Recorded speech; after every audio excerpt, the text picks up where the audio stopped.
In this video, you will learn how to add tips on the Square app. Open the Square app, launch the Square point of sale app on your device, then log into your account using your credentials. Access settings, tap the more icon or the three horizontal lines located at the bottom of the screen. Navigate to the tipping settings, select settings, then tap checkout and choose tipping. Enable tipping, toggle the connect tips and option on.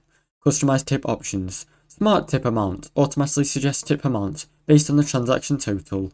Set percentage amounts allow to define custom tip percentages. Allow custom amounts enable customers to enter their own tip amount.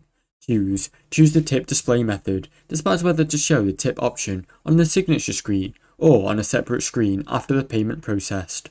Set tip calculation preferences. Select whether tips should be calculated after or before taxes. Now you know how to add tips on the Square app. Thanks for watching. Don't forget to like and subscribe.